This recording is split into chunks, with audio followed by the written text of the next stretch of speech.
This video was brought to you by my loyal patrons through the channel membership program. Pledge today and receive exclusive perks, benefits, early access to videos, and more. Link in the description.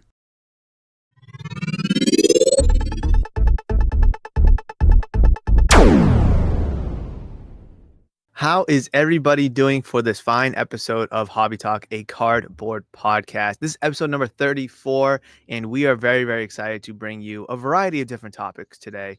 But in this one, we're mostly going to be focusing on football with some quarterbacks and, of course, Pokemon with Prismatic Evolutions. By the time you might be seeing this, it might already be out, depending on where you are. You might already have it. If you were able to get it early, who knows? But there is so much to talk about, both good and bad about the hobby. But before we dive into anything, Ricky, good morning. How are you today? Good morning. I am good. Let's see. What am I doing? I'm waiting on some packages to come in today because my case is a little empty. I need a restock. So, yeah, just waiting on stuff to come in. Before we get into any topic, which I know we don't really have lined up what our first topic is going to be, just kind of give me your overall thought and opinion about just the hobby in general. That's an ocean for you to kind of indulge in on your own, however you see fit. But when you hear how is the hobby, kind of just briefly explain what that means to you. I feel like right now, at least, I feel like it's kind of stagnant. Like I feel like it's not going anywhere. I feel like nothing's really happening right now. Whatever is happening, it's just the same thing over and over again. Mm-hmm. Same releases, same design, same sales, and all that stuff. So I don't know. It's steady, I guess. So that's a good thing, but nothing's really happening right now. I was gonna say, would you rather have boring and steady, or would you rather have possibly exciting but volatile as well? So I Right, mean, right. it's a tale of two coins. But the hobby, I agree with you right now. It feels kind of stagnant. I feel like there's no excitement, and there's a huge Pokemon set coming out. Obviously, we got Jaden Daniels in the divisional round, and so there are some pieces of excitement there, but just overall, it doesn't feel like that there's that like overarching satisfaction and excitement and hype, which is something that we've kind of talked about, lack of hype lately. But it's a very interesting spot for the hobby right now, and I think you see it, you feel it. I'm sure people listening can see it. They might be able to feel it as well, regardless what their niche is, whether it's sports cards or Pokemon. And again, we're Mm-hmm. gonna dive into both areas. But where do you want to start today? Well, just real Don't quick. die. I will eventually, but no, that was in terms of sports card. Pokemon right now, Pokemon's kind of crazy. I mean, that's exactly where we can start. So I mean, dive into kind of go off of that. What's crazy about it? So I was telling someone the other day that I have two submissions at PSA right now, two bulk submissions, and just these last 2-3 weeks alone, the Pokemon market has gone so crazy that I did not expect it when I submitted these cards. So if they 10, I'm going to see an upcharge that I was not expecting because of the recent boom. Which is Hopefully, like, PSA's behind. it's like a good problem to have, but it's still a problem. So what makes it such a problem? It's just more money out of your pocket. Yeah, it's a higher price I have to pay for it, but that just means I'm getting better value. But yeah, it's an unexpected cost, but A I good guess it's cost, yeah, nonetheless. it's a good cost. Like I said, good problem to have, but See, I hate that I think PSA is probably like the only company that does that. And I to me, it's just a greed factor. But I mean, people still gonna submit, they're still gonna get tens with them. And it's not a deterrent, which shows you something, whether it's about the cards, the grades, the company, whatever it may be. And as long as you are getting those tens, I guess it just keeps making it worth it, and it's worth the price tag of whatever the upcharge may be for you. I mean, I completely agree with you that the Pokemon hobby is crazy right now. I mean, ever since Prismatic Evolution was announced, November, October, maybe, it's been skyrocketing, slowly, and then like past 2, 3 weeks, kind of like what you said, it's just an absolute 90-degree incline. And that is something I think is very unprecedented. We haven't even seen it with COVID when the hobby kind of boomed just across the board. We haven't seen it, even when Pokemon first came out, we didn't see such a boom like that. And I think we're in, I don't want to say uncharted waters, but we're very, very much in the deep end here. And as a shop owner, it's good to see, but it's also bad to see at the same time. It does affect a variety of different things. And who knows where it's going to go, really? Who knows where it's going to go? But we have to stay positive and we have to stay optimistic. But I mean, Prismatic, crazy, crazy. I guess we're gonna start with Pokemon, which is good. It's a fun topic to talk about. So to answer my own question, the hobby in general is in a very good spot. I think the sports is in a much better spot than the Pokemon stuff is, honestly. Really? But a month or two ago, you asked me that same question. I'm gonna say, oh, Pokemon's way better than sports cards. And I don't want to give too much about to why I think sports cards is in a better spot because it's a topic we're going to talk about later, kind of diving into the quarterback market, which is something that I've constantly said has no hype, has no excitement. Oh, it's down. But I look at it this way, Ricky, and I believe that sports cards is better, and I'll kind of let you rebuttal or give your 2 cents on it. Is there's sports products to buy right now. There's sports products to rip. There's cards to buy, there's cards to sell. With Pokemon, that's thinning out very much so for whether it's us shops, online retailers, people even looking to just scalp and flip the product. I mean, there's not a lot of product out there for Pokemon. You look at all the previous sets from Scarlet and Violet, they're all sold out. Boosters, ETBs, they're all sold out. Even Sword and Shield booster boxes, I don't even think there's one under 200 anymore. And when I look at football, like Fat Packs just came out, Blasters just came out, Optics on the horizon, Mosaic is out. So like there's stuff to kind of enjoy at a much cheaper price point than years past, but product nonetheless to enjoy chasing a Drake May who was very exciting this year, Jaden Daniels who was extremely exciting, still exciting because he's still playing, and so on. So right now, I'm favoring sports cards in all Hmm. honesty. Just because I think Pokemon is so toxic, excuse me, and I can dive much more into that if I have to, but I'll give my mic a chance to breathe. No, I mean you know more about Pokemon than me, so I'll take your word for it. But I just see it's just like every time I see a new card sale of either a card I had or a card I have, it's like realistically, how much higher can it go? It can't go that much higher, blah blah blah. You talking about And then sports it or goes Pokemon? higher, Pokemon, Oh, okay.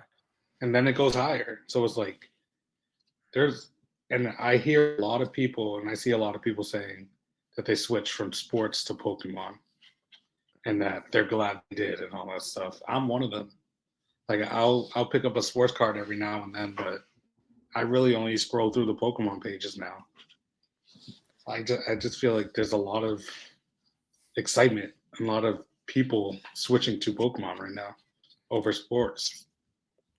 I think I think a lot of the people that switched, and I'm not going to try to lump you into this, so please don't take offense to it, is from the toxicity of sports cards to Pokemon, because we're seeing a lot of toxicness within Pokemon cards, and Prismatic Evolution is a perfect example of that.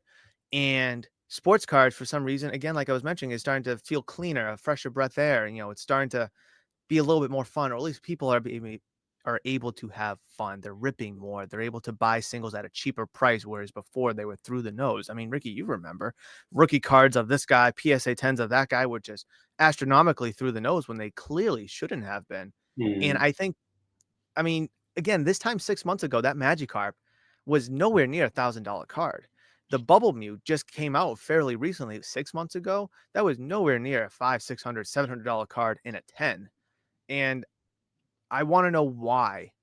Like specific, I mean, I have my theories and such, but why has Pokemon really shot up? Sure, it's It's less volatile. Sure, it's very nostalgic for people. Sure, the cool artwork, things that we've always discussed.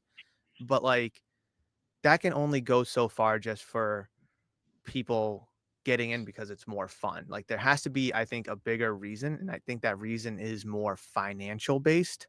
And that's why we're starting to see sports cards again, topic that we'll talk about later, starting to trick back up a little bit because people are buying these who actually want them.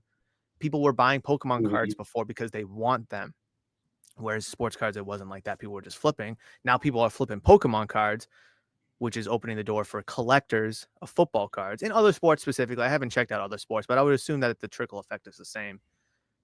And I think we're starting to see a complete 180 between the two. Yeah, I mean that's fair. When I first started getting to Pokemon, I'd say maybe 5, 6 months ago now, give or take, my first Pokemon post. I was just collecting cool stuff. Like I Mm-hmm. had no idea about the market. I didn't know when whatever came out. I didn't know. I barely knew. I didn't even know what Sword and Shield meant, Scarlet Violet, all that stuff. Like I just liked the artwork, and I bought it because I Yeah. like the artwork. So I mean, obviously not everyone who's switching to Pokemon has the same intentions, but I still like to think that I'm collecting Pokemon because it's cool or 'cause I like it. And a lot of people are like that. And I don't want to name names because I'm not that kind of guy, but there's a guy, you probably met him, you've probably done deals with him at trade night at the shop before, who was a huge sports card flipper. Like just everyone knew him as such. And then he started to kind of wean in towards the vintage stuff, vintage sports card. And now he's even getting into Pokemon area. So like as great as the hobby for Pokemon has been, continuing to be, there are still those that are still looking to capitalize on the money. Now, listen, I didn't grow up with Pokemon cards. I was a Yu-Gi-Oh kid. I'm Mhm. starting to like it. And it Me just too. happens to be extremely successful for the shop. And through that success, I'll admit it, through that success, I've been able to find enjoyment in the individual cards, the cool artwork cards, just like yourself.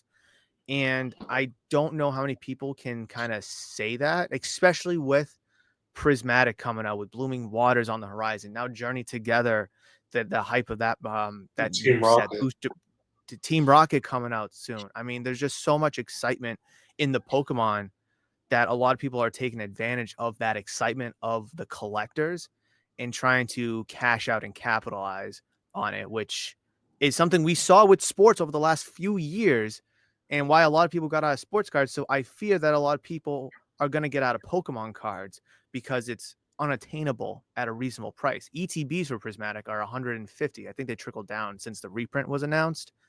I think it's now like 90 to 100, but still for a product that doesn't release till technically tomorrow, I think is crazy to me. So I just fear that we're going to lose a lot of casuals and that could really impact the market.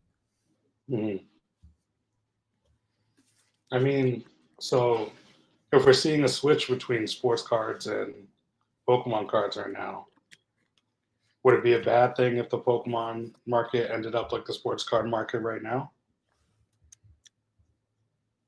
Like the Like, sports card market right now, I think is starting to take a turn for the better. Are you talking about that turn for the better or kind of like when it was at its lowest?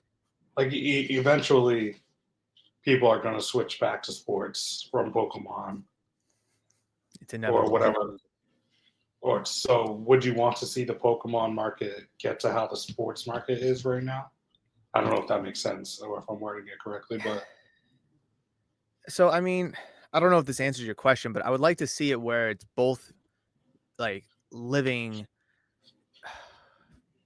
vicarious. No, that's not the word. Vicariously together. Just they're in an ecosystem flourishing together okay. where there's people that flip flop between the two, but you're gonna have your sports heads, you're gonna have your Pokemon heads. Like when I went to the Pokemon TCG show, not this past weekend, but the weekend before, like it was crowded. And I think if that same show was to run a year ago, it doesn't have nowhere near the foot traffic. I don't think it has nowhere near the vendors. So I think, I mean, we both can agree because we've seen it firsthand from 2021, 22, all the way up to like recently. Sports cards have taken a steep decline, whether that's in popularity, valuation, volatility, price tag, whatever. You pick it all. It's just steeply declined. Yeah. And Pokemon recently has been able to kind of take advantage of that and rise to probably to a bigger popularity than sports cards are right now. And I think, and I fear that the same reasons why sports cards kind of fell tremendously or dramatically is going to be the same reasons why Pokemon does too. Whether that's overprint production, which I don't think is a bad thing. Then there's going to be just high price points. So you're going to be pricing people out. Cards are going to have no value. So people who bought them for 1,000, it's now worth 200. They're like, oh, I lost all this money. Um, I think the solution to this problem, and I'm definitely in the minority on this one, is to print the living crap out of it. Print it to an oblivion. Pokemon cards has no numbering, so you don't have to worry about this being numbered to 49, that being numbered to 10. You don't have to worry about autographs or patches. Print that Umbreon, that the chase card out of Prismatic to 1,000,000 for all I care.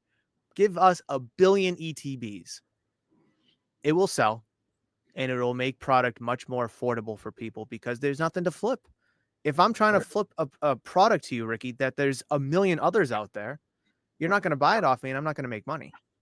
So, But that's you see, can't do with sports cards, though. I understand that thinking, but at the same time, it's like,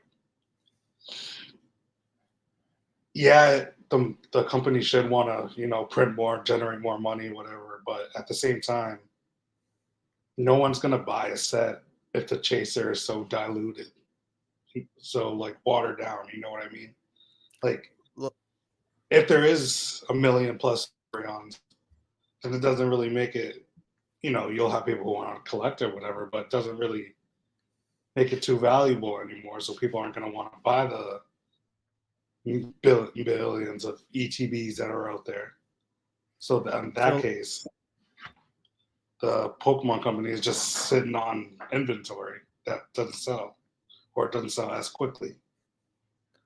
so I'm a firm believer that the Pokemon Center doesn't care about the value of the single card, the individual cards. They could care Okay. less if it's $1,000, $1,000,000, or $1, because they got to print it anyways because they got to make a set. And I think that's why they're reprinting Blooming Waters. Oh, they're redistributing 151 packs because they see the insane market on it. So they want to cash in on that as well because people like you, me, other shops, people, they're going to buy it anyways. But Mhm. when it comes to Prismatic, I mean, you can't print any and every set to 1,000,000. Obviously, only the popular sets, like this set. I think it would be a perfect example to just print it to an oblivion because I know so many people who want the cards because they're cool. The set looks awesome. They want to complete the set. The artwork looks cool.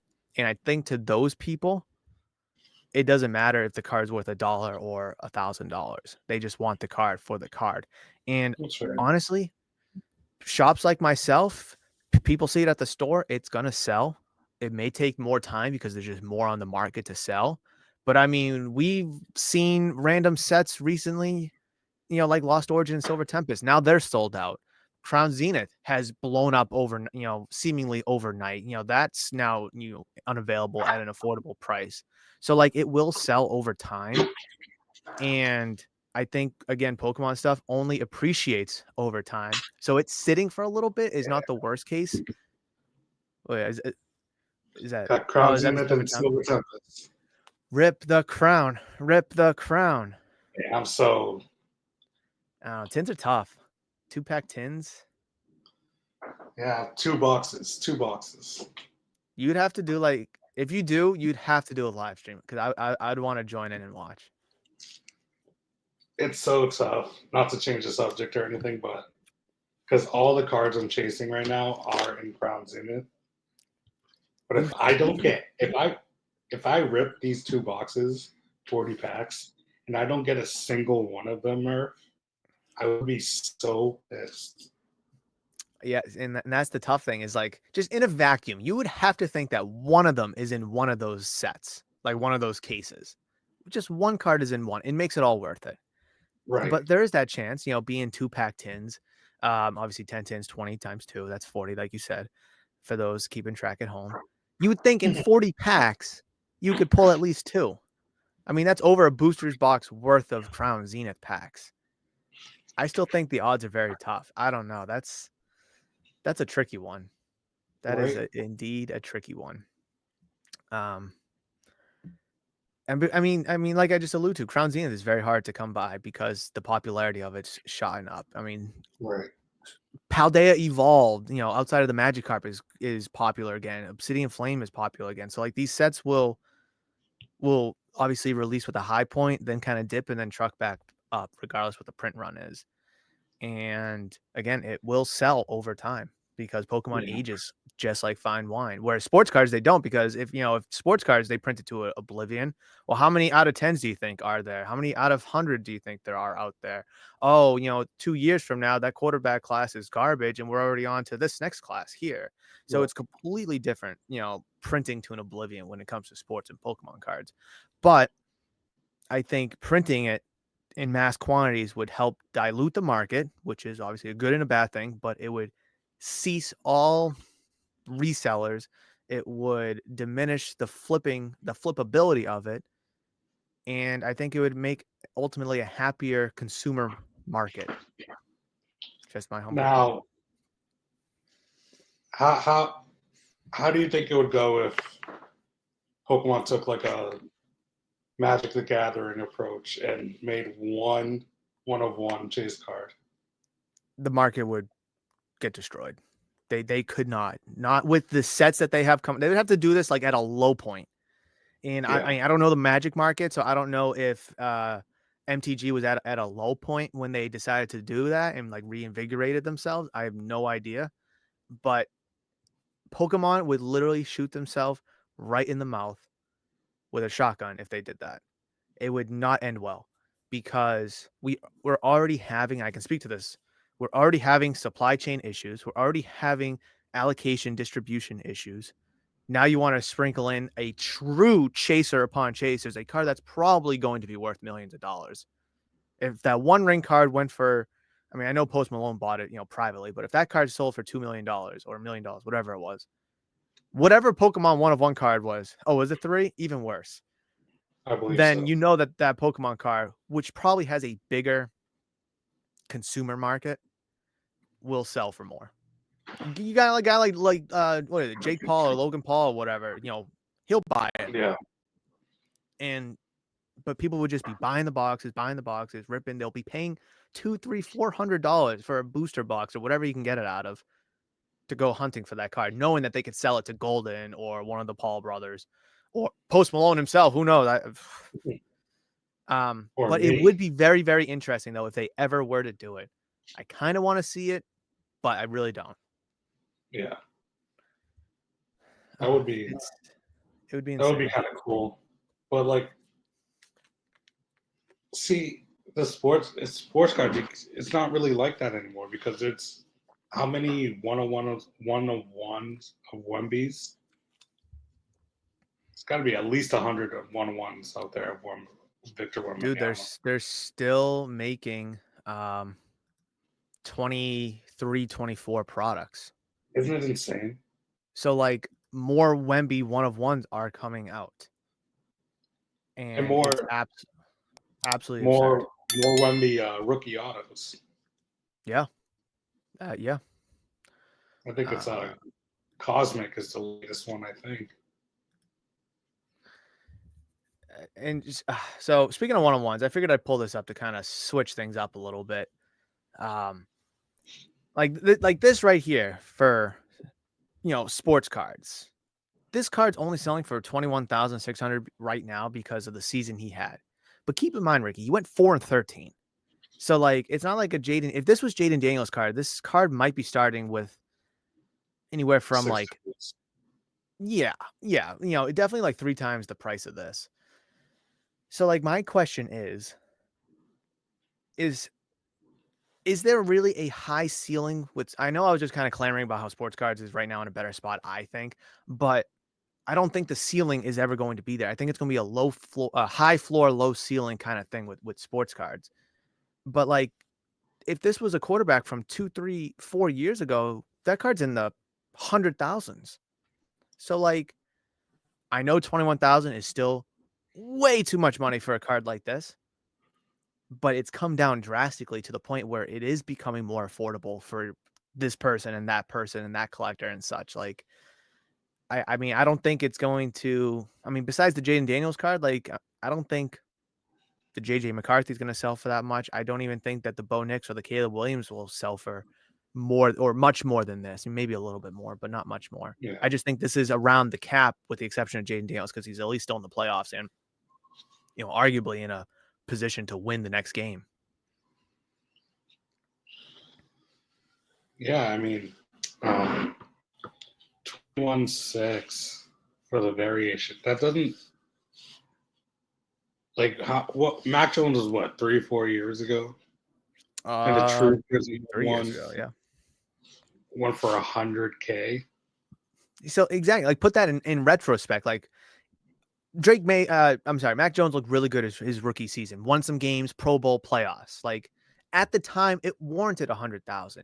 Drake May, although he looks exceptionally good, again, he went 4-13. Well, I mean, I know not all those losses were on him, but, like, no, there's no way you can't tell me that his card would warrant 100,000 or, back then. Even if Drake May was a quarterback back then, or the market was as hyped up as it was then today, there's no way that his price tag warrants, $100,000. So, like, again, we're starting to see a little bit more of, I don't want to say reality, but Come back down to uh earth. yeah, a cool down, so to speak. But if you ask anybody, anyone's going to say, "Oh, Drake May's better than Mac Jones." Yeah, okay. Okay. Well, let me put it this way. If it wasn't for Drake May's running ability, I've said this to people, I might have said this to you. If it wasn't for Drake May's mobility, scrambling, and running ability, he would literally be Jacoby Brissett. Oh, okay, relax. I'm just saying. I'm just saying. He makes You mean impressive throws. You mean he'd be the guy he learned from? And went 4-13. Yeah, what a guy to learn from. That's who they gave him.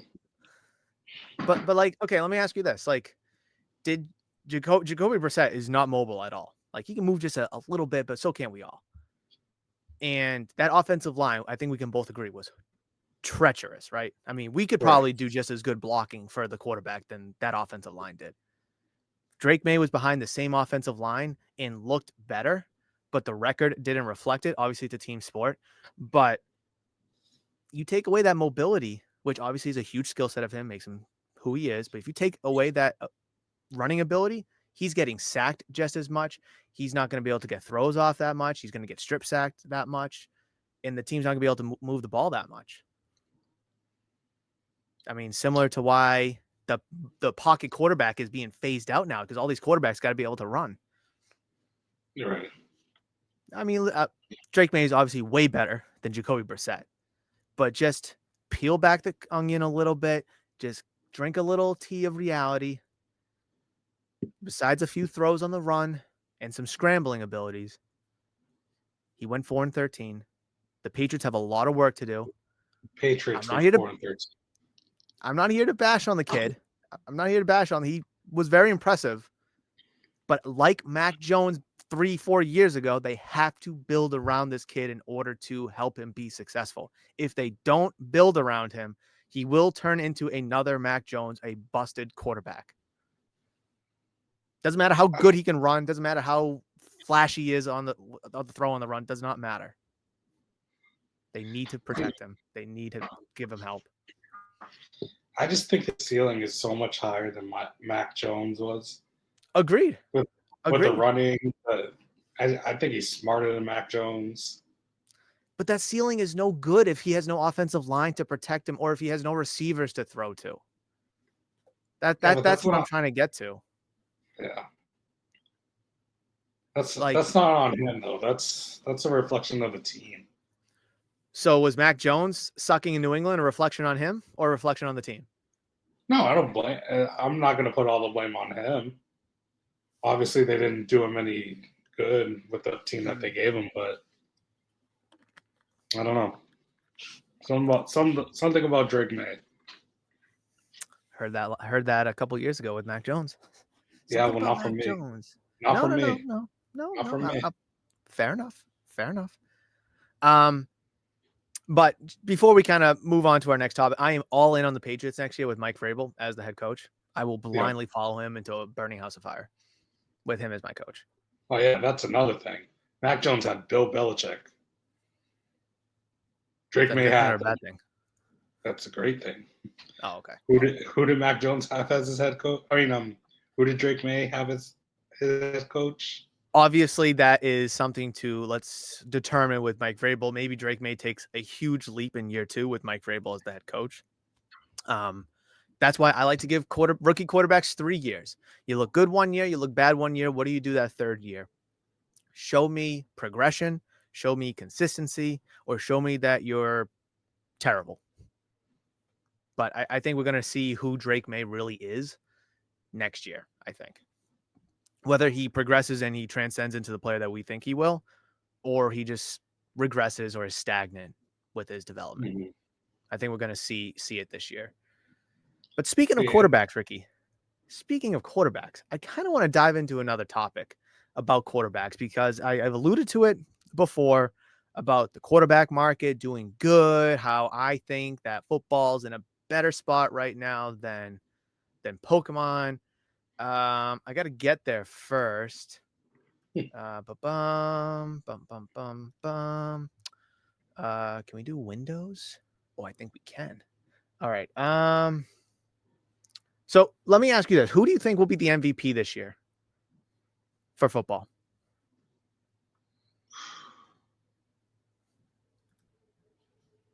I mean, it's a coin toss between Josh Allen and Lamar Jackson. If you had the deciding vote, it was even 50-50. And your one vote would overthrow the polling The for the deciding MVP. factor.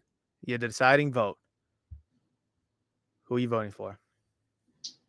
I don't think there's a wrong answer. I just that's just who we're gonna start on. Who you think's the MVP? I'd have to say Lamar. Okay, no wrong decision. Just needed to know who to start on. That's all. Okay, so this is Lamar Jackson. I tried to get them all Prism base PSA 10s just to be all the same. I think Mahomes was the only one that was different. I do have Lamar, Josh Allen, Mahomes, and Stroud, the 4 remaining AFC quarterbacks, because this little game is going to be a lot more fun with AFC quarterbacks than it will be with NFC quarterbacks. So, anyways, over the last, 3 months here, we've seen a rate of growth for Lamar from $251 up to $380, 51% growth, $128 in real dollar change. And he is the potential MVP, or at the very least, MVP frontrunner.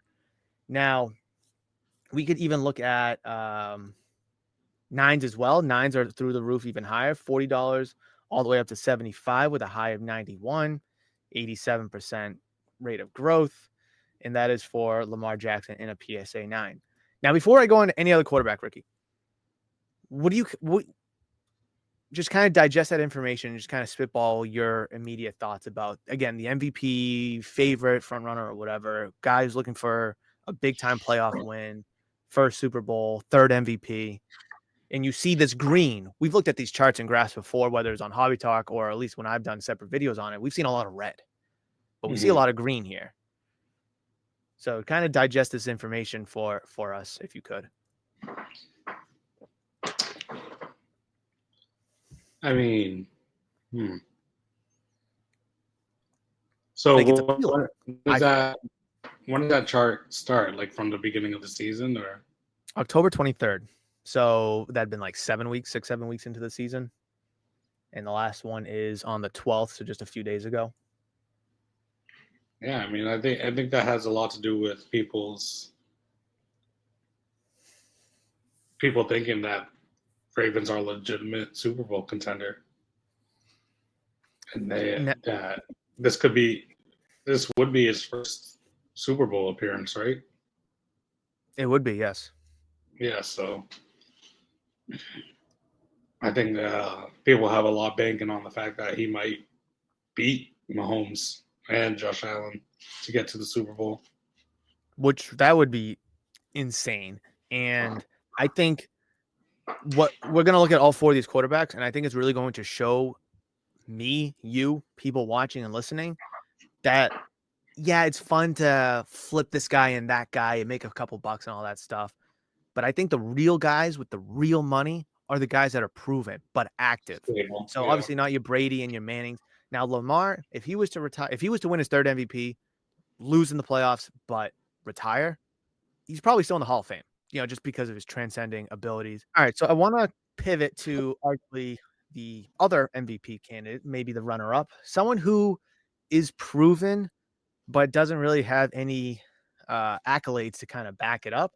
But even himself, Josh Allen here, is tremendously up. 19% isn't a lot over 3 months, but up is up, Ricky. We've seen a lot of red. It's good to just see green naturally. So 221 around the same time as the start of the Lamar, down up to 264 with a high of 375. That's when he was just going crazy, towards the end of the fantasy football regular season, just dropping Mhm. like fantasy points, 4 touchdowns, running and all that stuff. And again, he doesn't have nearly the accolades, actually any accolades compared to Lamar, but still, he is a proven quarterback who is doing exceptionally well. If he gets one Super Bowl appearance, just an appearance, I think this is going to skyrocket, or just Josh Allen's market is going to skyrocket. We look at a guy like Patrick Mahomes, though, he's in the red. I know. And I think this is a red flag, even though I just said, oh, proven guys that are active. Yeah, but you still could have Mm. bought it for 1,200, sold it for 1,500, could have even sold it for 1,350, and it's down to, what was that, 1112. But again, are you really gonna buy a $1,200 card just to make $1,300? So ultimately you're making $100? Like, that doesn't really make a lot of sense for a lot of people. If it's a quick flip, sure. But again, if you're looking over 3 months, it's not the best investment. And then a guy like CJ Stroud, who's the fourth guy I want to talk about, he's just been on a spiral trend downwards. Obviously, he had the nice little one playoff win to go from 38 to $49. But comparative when it was in the middle of the season, $76, a high of 89. So what am I trying to say? Well, what I'm trying to say is Lamar and Josh Allen are the current guys in the space. And actually, I didn't even look up Joe Burrow, but I'd be curious to do it, and I can do it while you're talking. And because they're affordable, they have something to prove, and they're exciting to watch. And people like them. So there's four great things right there. Patrick Mahomes, I say this all the time, when he won his third Super Bowl, his market did nothing.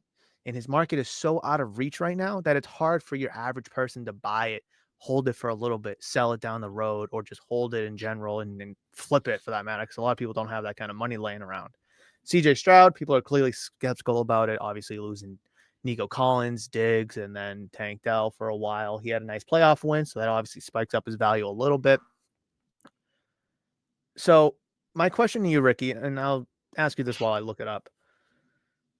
Do you think, actually, let me say, would you agree with me that the football market, the quarterback market at least, has changed gears and is in a better spot now or in a better spot moving forward than it was not only a couple months ago, but possibly better than Pokemon, like I kind of mentioned earlier in the episode? It's a lot to digest. Sorry, I know I just vomited so much stuff at you. No, it's Sorry, okay. guys. Let's see. So in terms of There's Joe Burrow. yeah, poor guy, you really should be in the playoffs right now. Amen. But So Lamar versus Josh Allen. I think they're both up right now because of the Super Bowl. I mean, sorry, not the Super Bowl. The MVP considerations, and they just both balled out this season. Mahomes. Well, the Chiefs are 16-1, right? Uh, 15-2. They lost that last week. 15. Yeah, you're right. They 15-2. didn't even try. Mahomes didn't have that crazy of a season. Hmm. Like, regardless, Mahomes is still Mahomes. He's gonna carry a premium, but yeah, he's down because he didn't really, he had his Mahomes moments where he would His nines underhand are it up. or whatever. What's that? His nines are up though, not by much, 3.5%, but Not it as makes it as again. It just makes it hard for people to flip $520 and just walk away with $538. right. So to my point, that flipping is challenging. Sorry, keep going. No, it's okay. Yeah, I think Mahomes is more stable right now. I think we've talked about this before. Like, nothing really he can do to make a jump anymore. At this point, he's a blue chip. We're never really gonna see a jump in Mahomes prices anymore. It's like that. I feel like those days have come and gone. He's not the under the radar guy anymore. He's not the unproven rookie or anything like that. Hmm. Not saying Josh Allen and Lamar are, but right now they're having an MVP season, so you're gonna see a jump. But yeah, Mahomes isn't really the kind of guy you can flip anymore. He's the hold for a while and then sell later. Yeah, I agree with the Mahomes assessment. I mean, I know he's not playing anymore, but I mean, he gets compared to Brady all the time. You can't even flip Brady anymore for obvious reasons. Even the waning days of his career down in Tampa, I mean, he wasn't really a guy you could flip. He was proven, he was set in stone. I mean, the market was never going to change.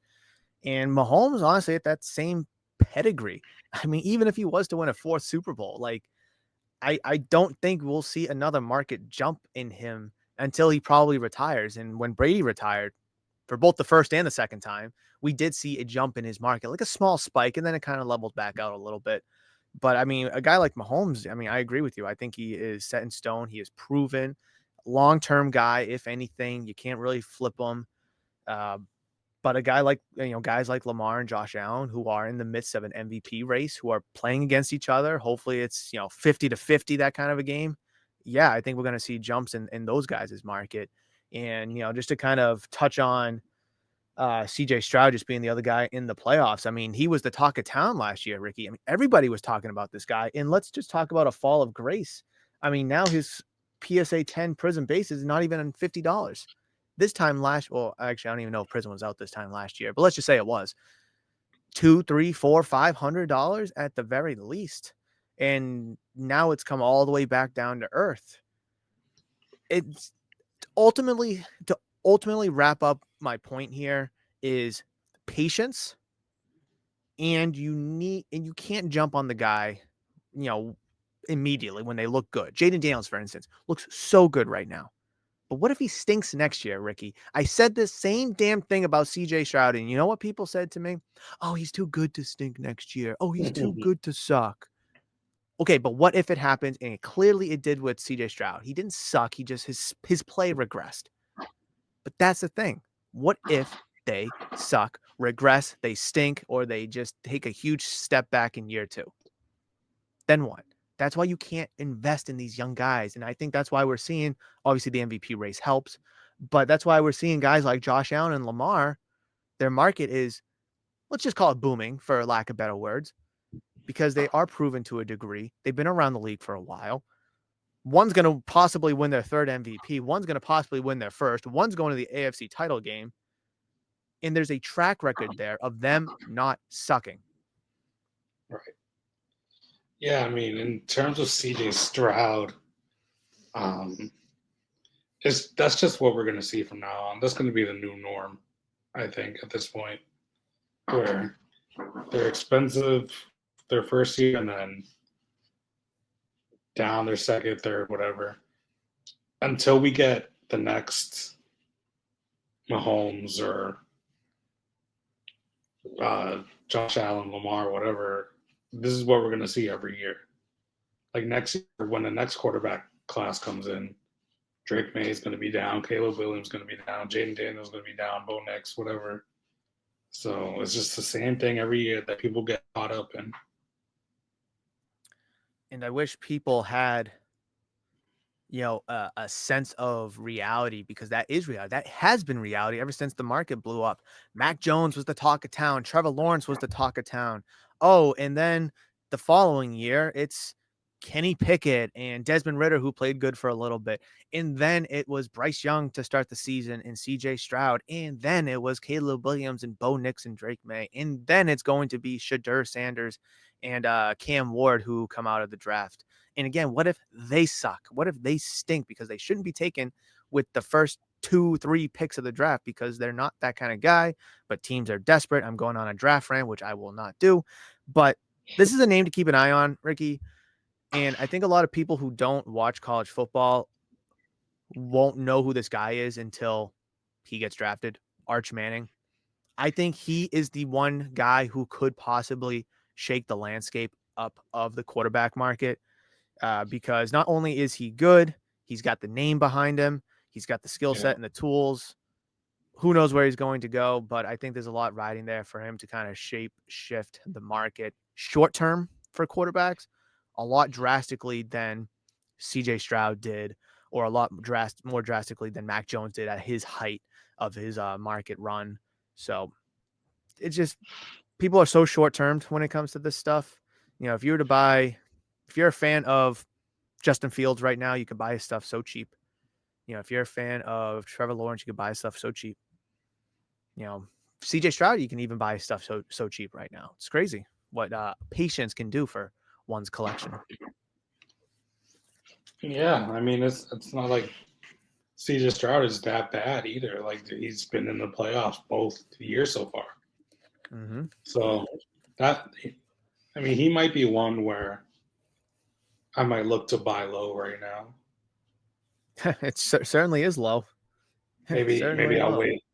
Maybe wait till he loses to Mahomes on a blocked field goal or safety. But If CJ some, Stroud can beat Mahomes, this card, well, his market just right through the roof. Fingers crossed they'll they can lose on beat Mahomes. they'll lose on some Kansas City magic. But I yeah, think I that mean, might also play a factor into the lack of Mahomes market. People are just sick of him. I said this last year too, Ricky, when the 49ers were in the Super Bowl. The hobby needed Brock Purdy to win. Great story, last pick of the draft, fun guy to watch. Really the only salvation of that 2022 quarterback class. And then the Chiefs win. And yeah, again, Mahomes market didn't do anything. But if Purdy won, now we're having all these Super Bowl winning conversations, Super Bowl winning, champion conversations like with Brock Purdy, like we're having with Mahomes. So plus he's young on a great team. 49ers could have won more championships. Could moving forward with him at the helm, all those conversations. Okay. yeah. Um, People just hate the Chiefs now, like they did the Patriots. it's crazy. I love the meme where it's like, was it 2018 when it was the whole country against the Patriots in that AFC title game, and was it you live long enough, the hero long enough, you whatever, and then you become the villain, You whatever. Now everybody wants you the Chiefs to either lose. Die a you either hero or live. die here or live long enough to see yourself become the villain. Exactly. I love that meme. I think that is so true because I mean, I don't even think back in like 2001 when the Brady, when the Patriots were going against the Rams. I don't think the whole country was picking the Patriots because the Rams were just so good and the Patriots were like shouldn't have been there really. But yeah, I mean, I don't think the Patriots were ever really the hero outside of maybe 2001, honestly. But they certainly lived long enough to be the villain, and the Chiefs are now the villains right now. It's Yeah, crazy. this is like this is what it felt like on the outside looking in of the Patriots dynasty, I guess. Yeah, I guess so. I guess we had our run. Chiefs hopefully had their run. Now it can end, and we can just move on and hope that Josh Allen or Lamar or somebody hobby relevant wins the Super Bowl, so we have something else to talk about, at shows and such. Mhm. Oh, he just won the Super Bowl. Oh, he could win a second. Oh, and have those exciting conversations when dealing. But anyways, Ricky, this might be a little bit of a unsettling discussion for us to have, but I would love to dive into the PSA return that you had. And I kind of want to, we talk about the market and certain cards getting graded with this company and that company and looking at the numbers. Well, instead of looking at numbers, let's look at the stats and the facts here of your submission. Um, because I think this is a useful discussion in terms of hobby discussions. I know it wasn't the best submission for you, Ricky, but what could you kind of pick apart your submission?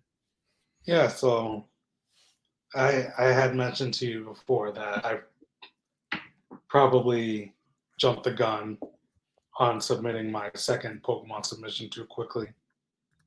Just because when I submitted the Magic Carpet Mew, I knew they were gonna 10. Like they were perfect centering, perfect condition. So I didn't really have any doubts on whether or not they would 10. Um, Mm-hmm. but with this submission right here, I was on the fence on some of them. Like, oh, maybe this one could slide, whatever. Um, Did it slide? did not slide. But yeah, I mean, I sh- I could have waited a little longer to submit the second one to see what caused this to get a 9 or what caused this to get a 10 or stuff like that. But Have second one's you there had now. have you had the chance to kind of look at each card that didn't come back at 10 and kind of be like, oh, that is, oh, there's a little soft corner. Oh, there's a little whitening on the edge there, and kind of. Yeah, so I just got the return. The submission, the cards themselves come back tomorrow. So Oh, okay. So you don't have the physical cards yet. no, Okay. I just saw the grades. I got anxious, but yeah. So tomorrow when they're in my hand, I'll examine the tens, the nines, the eights. Um, I'll see the discrepancies. What is this centering better on? Like what's better on this card than that card?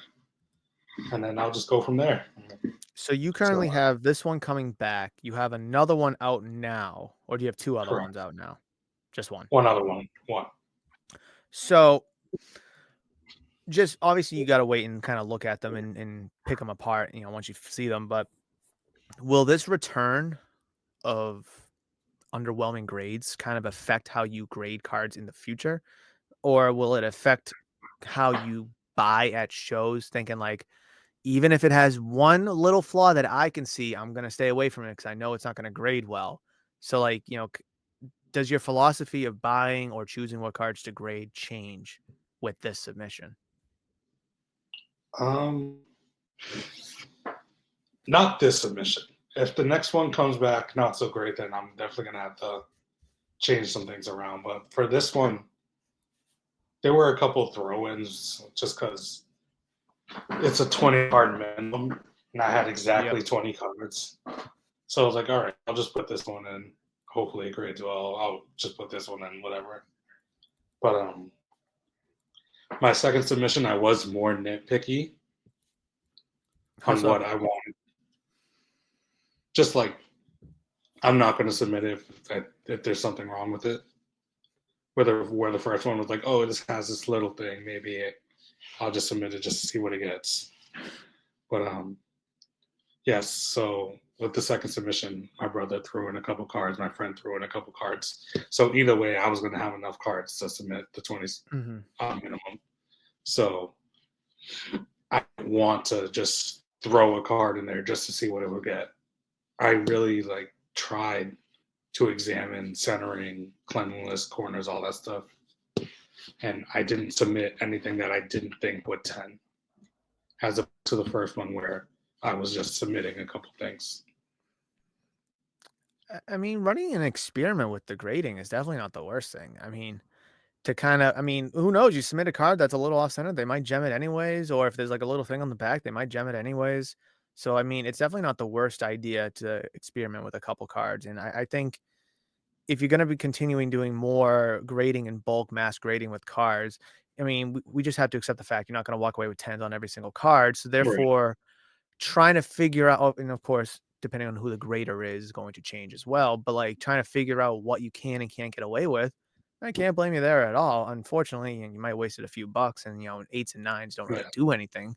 But it's definitely a good learning lesson because now it teaches you and maybe others who are trying to figure out the whole grading landscape or buying to grade or what they look for, when they're looking at cards is to be extremely picky, look at it 2, 3 times, have someone else look at it for you. I mean, it's definitely something good to walk away with, having an unfortunate return, to say the least, because it only helps you moving forward. Because now in the second submission, you clearly just said that you were more picky. Obviously, you were more picky with the second submission before you even got the results back for your first submission.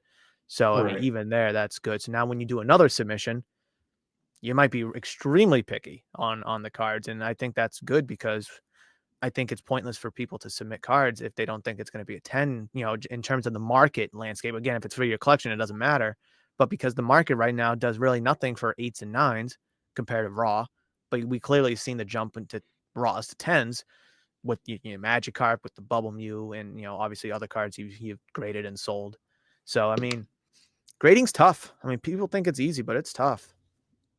No, I mean the eights are getting the old snip snip, but Ooh, the cracky, the cracky. nines that nines can move. I don't mind the nines. Obviously, I wanted tens, but the nines I don't necessarily. I'm not upset about Mm-hmm. getting the nines. It's the eights that kind of sucks. And then the seven. Ooh, So what I yeah. got What was a seven? it was the ancient Mew, so I wasn't expecting a 10 on that. That's right. It's an old card, anyways. Yeah, seven's not bad, but You're gonna crack that one. no, not. Um, Do but you think? even the ones I do crack them, putting them back in my binder. Like I'm not gonna. Just kind of keep them in the binder cards. Yeah, Do you think that this return was a waste of money, or do you think it could be a means of profitability? Obviously, the couple tens, will really drastically skew yeah, that. But overall, as it stands now, do you think it was worth grading these cards, all things considered? yeah. Because like I said, nines they'll move. Hmm. Obviously not for as much as 10, but I think I will recoup my money. Like I think I'll probably break even, if not do a little better. Just because, like I said before, the cars that were at grading boomed from Hmm. the time I bought them and now. So they're up more than what I paid for them. So even in the nine, I could still make some money. That the boom in Pokemon recently, and we kind of discussed this earlier in the episode. Obviously, whether it's been the last couple weeks, last couple months, 6 months, it's boomed. So obviously, if the market hasn't boomed and the market stayed stagnant for you, you getting those nine back, you might have a different feeling. You're like, oh, I just kind of washed my hands, maybe lost a little money with the grading fee, with Right. raws to nines. But because of that boom, it definitely has helped you a little bit, and probably other people who have graded as well over the course of the last couple weeks, couple months, however long their submission's been out for. And I don't know how much longer we can say that. So hopefully people watching don't think like, oh, if I just send my cards out while they're out, they're going to appreciate in value because the market's going to boom. That's Hmm. not always the case. So Yeah, let's, yeah. make that distinct. I definitely got lucky. And a lot of people got lucky too. People in your position as well who are waiting for cards to come back. I mean, I'm waiting for a submission to come back from CGC, and I don't know what the grades are because I don't really look at the grades, because I do the submission reveal, so I like to be surprised when I see them. But the market has boomed. Set your time period; it doesn't matter, and I think it's only helped people in your position and others, with raws and nines, even though I believe that nines should be valued more than raws. That's just not the case. But however, with the boom in the market, that's kind of where you found yourself in. And I think that's what makes everything worth it and why you think you're going to net positive at the end of the day, which is awesome. I mean, that's what we're looking for, right? Yeah. So you live and you learn. Little. Yeah. Come the national. You can do any Oh, on-site grading at the national? You would need Uh, a banger.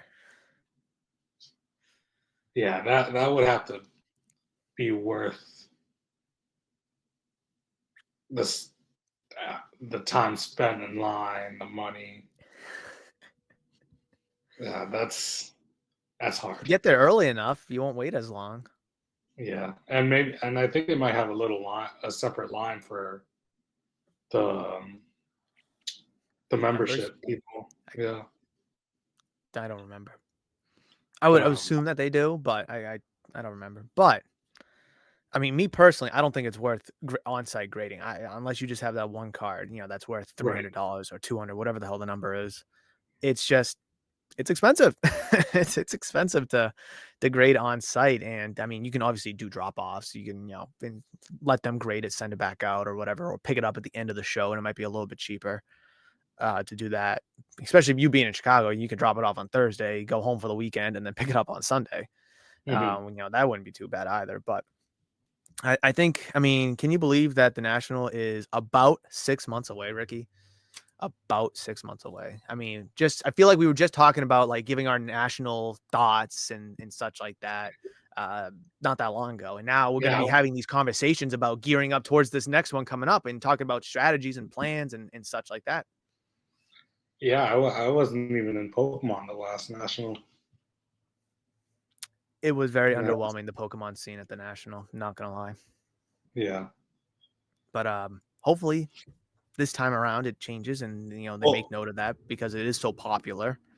the Cleveland National was underwhelming in general. That is very true. I will say that the National, even the Atlantic City National, had a better Pokemon scene than the Cleveland one did last year. In Atlantic City stinks, but Chicago 2 years ago obviously had the best national scene because there's more vendors and more tables, da da da da. And hopefully, being back in Chicago, that can be the same thing. Hopefully, it just blows out the Atlantic City and even the Chicago Pokemon scene. But man, it's gonna be fun. It's gonna be fun to look forward to these conversations and such moving forward Yeah, because it's in your backyard. I mean, last time when we were having these conversations, you were on the fence about I might not go. It's a drive. I don't know. And yeah. then obviously, like the 11th hour, you were like, I'm gonna go, Murph. I'll see you there. I'll sleep on your floor. That exactly. And you know what? We had a blast at the National in Right. Cleveland, and we're gonna have a lot more fun in Chicago. Chicago, just way better. Now that I've experienced these different cities and such, it's way, way better. So much better. Yeah, I'm glad I have the National and Collecticon in my backyard. Yeah, so I mean, I know we got to wrap this up momentarily, but talk to us about Collecticon because it's something I want to go to, something people may not know of. People may know of it, but for those that don't, and just kind of talk about it a little bit. Yeah, so I back at Collecticon, that's when I was just kind of getting my feet wet with Pokemon, so I didn't necessarily appreciate it as much as I should have, but it was just a great show, man. It was like a lot, so many different vendors, so many different TCGs. It was mainly Pokemon, but that's a little bit of everything. You know, they had a lot of people had Funko Pop stands, a Mhm. lot of card stuff, obviously. It was just like a great show if you love TCG and anime and stuff. They had a couple sports card dealers, maybe 10 out of the hundreds and hundreds of tables that they have. But How many would you say that there were roughly? I think I asked you this in our message thread, but what did you say like sports card. 400? No, Joe, no, just tables in general. Oh no, they're advertising 900 this year. What was it I last don't year know. though? I want to say around there. I don't Oh think wow. it's. Yeah, it was a lot. It was a And lot. this is 900 for the Chicago one, right? Correct. Because it bounces around like once, maybe even twice a month across the country, which I think is crazy to kind of have that level of a show 2 dozen times a year or 20 times a year, and Right. across the country. I think that's crazy. They need to have a sports version of that. Really do. I'm sorry, Yeah. keep going. No, it's fine. I went on a Sunday too, and it was crazy. So I couldn't imagine what the Saturday was like. Were people dressed up in like anime cosplay Mhm. costumes? Okay, because I know that's a huge thing Mhm. with Comic Con, and Comic Con is massive. And Yeah, I was kind of curious about, I heard this somewhere. It might have been Sports Card Radio even a while back, where it's like these anime TCG shows, people will dress up in costumes and cosplay, and it looks awesome. But if you go to like a sports card show and they dress up in like a Michael Jordan uniform head to you're toe, right. you're looking at them, they're like, "What the hell are you doing?" Like, loser, or you can pick any favorite player of people. So Yeah, like, show up in a full baseball uniform. exactly, with the spike cleats and everything, people are gonna look at you funny. So, like, I mean, that just shows the difference of collectability and hype, I guess, let's just say, because Right. TCG, despite the current landscape of Pokemon, it is way more collectible. It is way more enjoyable in a vacuum, despite the things that I said earlier. Just at the current moment, it's a little skewed in my opinion, but I don't know. Maybe I'll go to Collecticon and dress up as something. It's- eh, if anyone has the opportunity to go, you should go at least Yeah, once. I need to. I need to, and I think like there's one in Edison, New Jersey, maybe even it's in April too, the show before or after Chicago. And it's like, damn, I could drive right down there. I could Hmm. stay a night, drive back the next day. Um, and that's super appealing too. But it's just like, I don't know if I'm gonna go and do this. I want to have fun, make a little adventure out of it. Obviously, make a vlog for here, the YouTube channel. But just gotta have conversations with Mrs. Murph. That's all. Yeah. And come next episode, hopefully, I'll have some exciting news to share. I was going to talk about in this episode here, but I kind of don't know all the details yet, so I'm not going to kind of mention it. But it is big and it is exciting, so we'll see if that formulates to anything, if at all. But just know that I'm leaving you guys with a cliffhanger for next episode, that there could be a very big, huge announcement for you guys and the shop and the hobby. But anyways, Ricky, as we wrap up today's episode, do you have any outgoing thoughts, questions, comments, concerns, anything you want to kind of discuss and mention before we conclude this wonderful episode?